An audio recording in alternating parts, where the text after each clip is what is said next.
The Secret Life and Tragic Ending of Dawn Wells.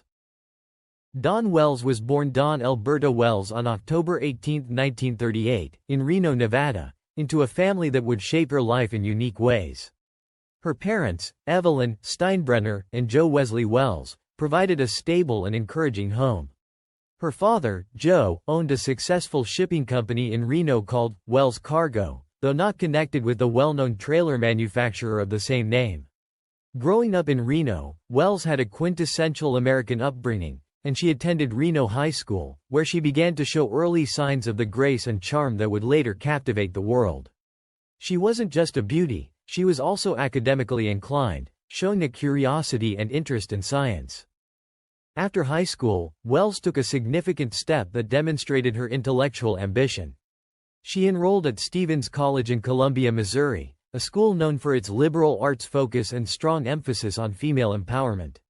While at Stephens, Wells initially majored in chemistry, revealing a deeper layer of her character and a passion for learning that went beyond the arts. However, her natural inclination toward performance and creativity eventually led her to change paths. Recognizing her true calling, she transferred to the University of Washington in Seattle, a decision that would define her future. There, she pursued a degree in theater arts and design, graduating in 1960. Wells also became a member of the Alpha Chi Omega sorority, a national women's fraternity that nurtured her leadership skills and sense of camaraderie. Wells' academic journey was marked by both artistic growth and personal development. By the time she graduated from the University of Washington, she had laid a strong foundation for her future acting career, gaining not just technical skills in design and performance but also a broader understanding of the world through her diverse educational experiences. It was this combination of intellect and beauty that helped her win the Miss Nevada crown in 1959, a title that propelled her into the national spotlight. Representing Nevada in the Miss America 1960 pageant in Atlantic City, New Jersey, Wells exhibited not only her grace and poise but also her intelligence and charm, standing out among many competitors. Though she didn't win the national title, this experience marked her first significant step into the world of entertainment. Following the pageant, Wells made her way to Hollywood, where she began her career in television and film. Hollywood in the 1960s was a competitive place for any young actor, but Wells quickly made her mark. Her first significant television role came with ABC's The Roaring Twenties, a drama set in the 1920s that chronicled life during that vibrant decade. Around the same time, she also landed a role in the film The New Interns, further showcasing her versatility as an actress. From here, Wells' career began to gather momentum as she made appearances in various popular television series of the era. These included notable shows such as The Joey Bishop Show, the mystery series 77 Sunset Strip, and westerns like Cheyenne, Maverick, and Bonanza. Each role helped her hone her craft, and her appearances were well received by audiences, making her a familiar face on the small screen. Her growing resume also included guest roles on some of the most iconic shows of the period, such as Wagon Train, Tales of Wells Fargo, 87th Precinct, and Hawaiian Eye. This wide range of roles demonstrated her ability to adapt to different genres, from crime dramas to westerns to light-hearted comedies. Throughout the 1960s and 1970s, she continued to make appearances on hit series such as The Wild Wild West, The FBI, and even the beloved Bonanza. Wells proved herself a versatile actress capable of fitting into diverse types of roles, from dramatic guest spots on The Invaders to lighter roles on shows like The Love Boat, Fantasy Island, and Alf. Her ability to navigate through genres while maintaining her charm and talent made her a sought-after guest star. Despite these numerous roles, it was in 1964 that Wells took on the part that would forever define her career. She was cast as Mary Ann Summers on Gilligan's Island, a show that would go down in television history as one of the most beloved sitcoms of all time. As Mary Ann, Wells portrayed the quintessential girl next door, a wholesome, down-to-earth farm girl from Kansas, whose warmth, kindness, and practicality made her a fan favorite. The role solidified her status as a pop culture icon, and the show, which aired from 1964 to 1967, continues to have a dedicated fanbase. Mary Ann's character was contrasted with the glamorous movie star Ginger, played by Tina Louise, and many fans expressed a strong preference for Wells' portrayal of the sweet, unpretentious Mary Ann. Following the original series, Wells reprised her role in a variety of Gilligan's Island spin-offs and reunion specials. These included the animated series, Gilligan's Planet, and 3 reunion movies: Rescue from Gilligan's Island, The Castaways on Gilligan's Island, and The Harlem Globetrotters on Gilligan's Island. Through these appearances, Wells continued to captivate audiences and kept the character of Mary Ann alive long after the original series had ended. Her connection to the character and the fans remained strong throughout her life. In 1993, Wells ventured into writing with the publication of Mary Ann's Gilligan's Island Cookbook. Co-authored with Ken Beck and Jim Clark, the cookbook paid homage to the enduring appeal of Gilligan's Island, while offering a collection of recipes inspired by the show. The book included a foreword by her co-star Bob Denver, who played the titular Gilligan, as well as a special contribution from Alan Hale Jr., who portrayed the skipper. Hale's family recipe for Kansas chicken and dumplings featured prominently in the book, along with other dishes inspired by his character, such as Skipper's coconut cream pie and Skipper's goodbye ribeye. The cookbook was not only a fun tribute to the show but also a celebration of the bond Wells shared with her co-stars. In a 2014 interview, she fondly remembered Hale, stating, "Alan could not have been kinder to a young actress. He was a real peach." Her affection for her fellow cast members shone through in her work, further endearing her to fans of the show. In a surprising and delightful turn in 1997, Wells stepped back into the role of Mary Ann for a new generation, appearing in the music video for the song Mary Ann by the pop-punk band Squirt Gun. The song, which celebrated the character's wholesome appeal, contrasted her with the more glamorous Ginger and praised Mary Ann's down-to-earth charm. The music video became a hit, reaching the top 40 on MTV's alternative music charts. The song and video introduced Wells and her character to a new audience, showing the timeless nature of Mary Ann's appeal. In 2005, Dawn Wells consigned her iconic gingham blouse and shorts ensemble, which she wore in her signature role as Mary Ann Summers on Gilligan's Island, for auction. This was a significant moment for fans of the show, as the outfit had become synonymous with her character, a symbol of Mary Ann's wholesome, girl-next-door charm. The ensemble was sold through Beverly Hills auction house profiles in history for an impressive $20,700. Demonstrating the lasting appeal and cultural significance of the show and Wells' portrayal of Mary Ann. The sale not only showcased the deep affection fans had for the character, but also highlighted how Gilligan's Island had become a pop culture phenomenon, with even its costumes holding considerable monetary and sentimental value. For Wells, this was likely more than just a sale of memorabilia. It was a moment that affirmed the lasting connection she had forged with her audience through her role as Mary Ann. In 2014, Wells co-authored What Would Mary Ann Do? A Guide to Life with Steve Stinson. This book, released to coincide with the 50th anniversary of Gilligan's Island, was both a celebration of the show and a reflection on the values Wells embodied through her beloved character. The guide, aimed at offering life advice, captured the wholesome, optimistic spirit of Mary Ann and drew parallels between the fictional character's simple, grounded approach to life and Wells' own outlook. Through anecdotes, life lessons, and reflections, the book provided readers with timeless wisdom on kindness, resilience, and maintaining a positive attitude, traits that had made Mary Ann an enduring figure in American television history. Wells' decision to write the book on the 50th anniversary speaks to her awareness of the character's impact and her desire to honor the legacy of the show while giving back to her fans by sharing personal insights. One of the most enduring aspects of Gilligan's Island was the lighthearted rivalry it sparked between the two main female characters, Ginger and Mary Ann. Fans, particularly men, were frequently asked to choose who they preferred: the glamorous Ginger, played by Tina Louise, or the girl next door Mary Ann. This rivalry became a cultural touchstone, often humorously debated in media and among fans. Wells embraced this playful competition with grace and humor, understanding that it was part of the show's lasting appeal. She reflected on this in a 2014 interview with the Vancouver Sun, where she humorously acknowledged the rivalry and even owned a t-shirt that read, "Ginger or Mary Ann, the ultimate dilemma." She expressed pride in the fact that the question of preference between the two characters remained recognizable to audiences decades after the show's finale. As she noted, people could simply say, "Ginger or Mary Ann," and everyone would instantly know the reference. Wells, in a fun nod to the fan-favorite rivalry, proudly declared, "I always win." This playful attitude not only showed Wells' affection for the role but also illustrated how deeply the character of Mary Ann had resonated with audiences across generations. Beyond her role as Mary Ann, Wells had a modest but diverse film career. In the early 1960s, she appeared in films like Palm Springs Weekend and The New Interns, demonstrating her range as an actress. Her most notable film role came in the 1975 independent movie Winterhawk, where she starred alongside Michael Dante.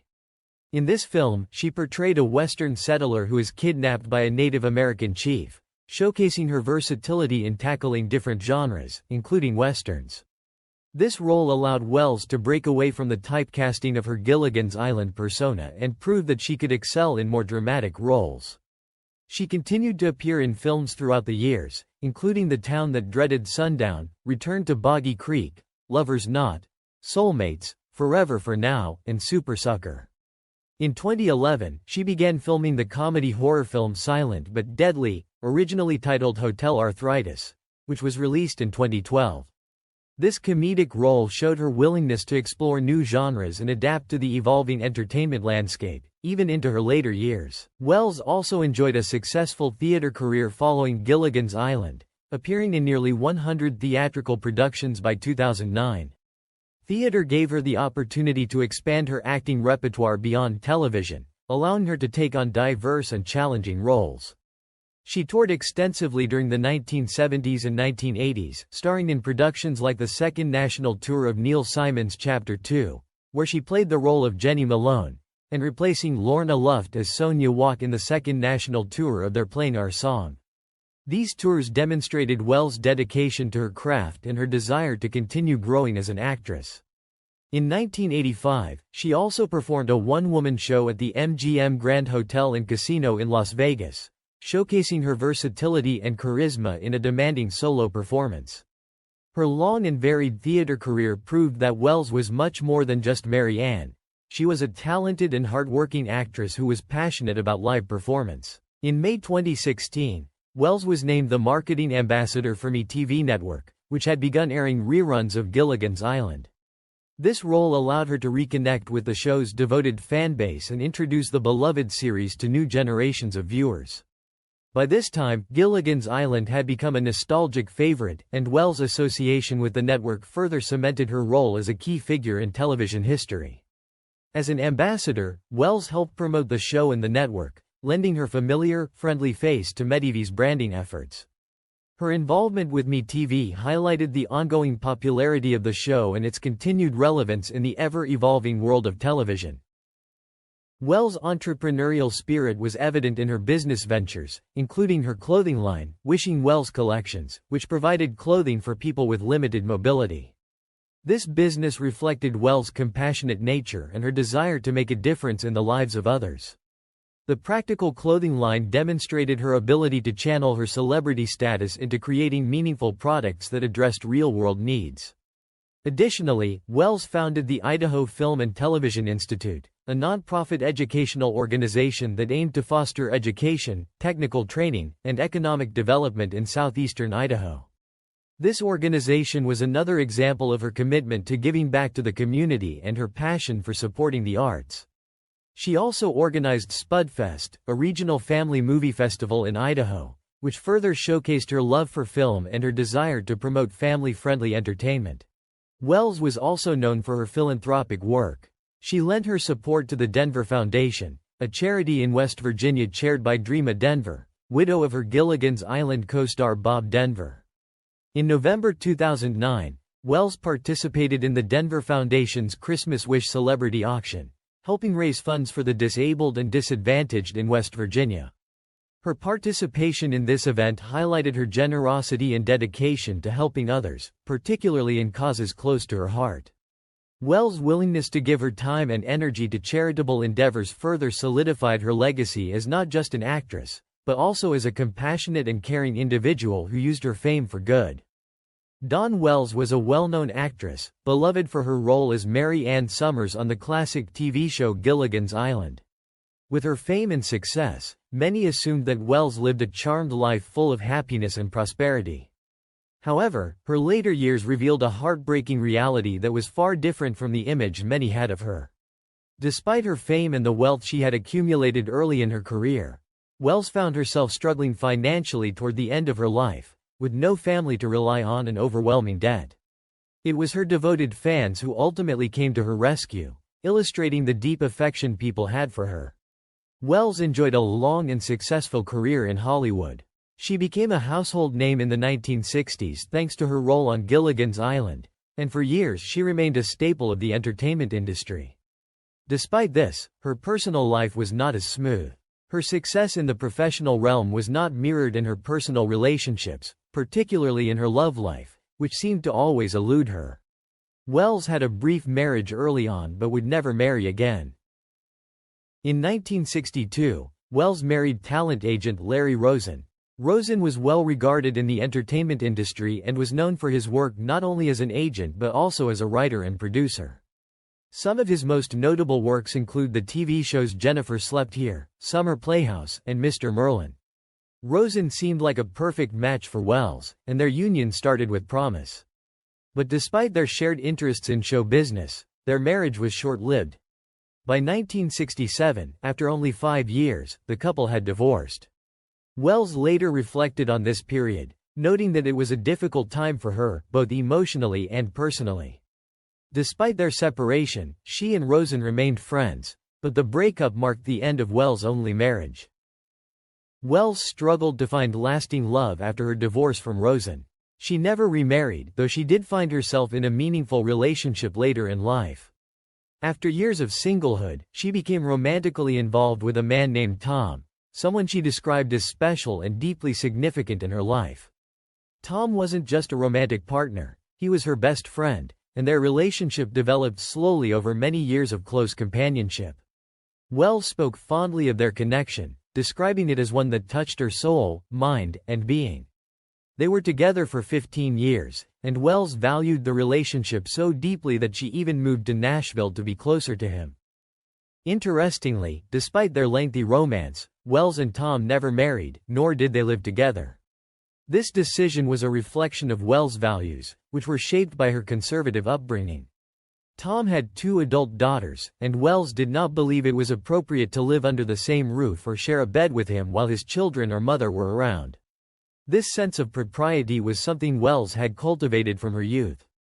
She attended Stevens College, an all-women's school in Missouri, where she learned the value of restraint and discipline. Wells often reflected on how her father never quite understood her desire to attend an all-female college, thinking it would isolate her from men and the outside world. However, Wells saw it as a liberating experience, a time when she could focus on her own growth without competing with boys for attention. As Wells grew older, her life took a difficult turn. In 2008, she was hit hard by the financial crisis, which wiped out her savings. Wells had always been careful with money, believing that she had planned for her retirement. But the economic downturn, coupled with unforeseen medical expenses, left her in a dire financial situation. She lost everything, including her home and savings. On top of that, she suffered a serious knee injury while recovering from a life-threatening surgery. The surgery had nearly killed her, and the knee injury left her immobile for some time, compounding her problems. By this point, Wells was facing nearly $200,000 in debt, and with no family to turn to for help, her situation seemed hopeless. Wells' friend, hairstylist Doug Kirkpatrick, could not stand by and watch her suffer. In August 2018, he decided to take action by setting up a GoFundMe page to help raise money for her medical bills and other debts. Kirkpatrick explained that Wells had lost everything due to the economic collapse of 2008, and now she was facing insurmountable financial hurdles, including IRS penalties and medical expenses. He hoped to raise $194,000, the amount needed to cover her debt and help her move into a smaller assisted living facility, as her previous home had been lost due to her inability to keep up with the costs. In a remarkable show of love and support, fans from all over the world contributed to the GoFundMe campaign. The response was overwhelming, and by the time the fundraiser ended, more than $205,000 had been raised. Wells was deeply moved by the generosity of her fans. In a heartfelt Facebook post, she expressed her immense gratitude, saying she was wowed by the kindness and affection shown to her. She also thanked Kirkpatrick for starting the page, admitting that she thought she had taken the right steps to prepare for her old age, only to end up with no family, no husband, no children, and no money. Despite this, Wells remained grateful for the love and support from her fans and friends, who had stepped in when she had nowhere else to turn. Thanks to the donations, Wells was able to pay off her debt and cover her hospital bills, giving her some peace of mind in her final years. However, her health continued to decline, and on December 30, 2020, Wells passed away in Los Angeles due to complications related to COVID-19. She was 82 years old. Though her later years were fraught with hardship, Wells' legacy as Mary Ann on Gilligan's Island endures. Her warmth, kindness, and humility won the hearts of fans around the world, and in her time of need, they showed just how much she meant to them.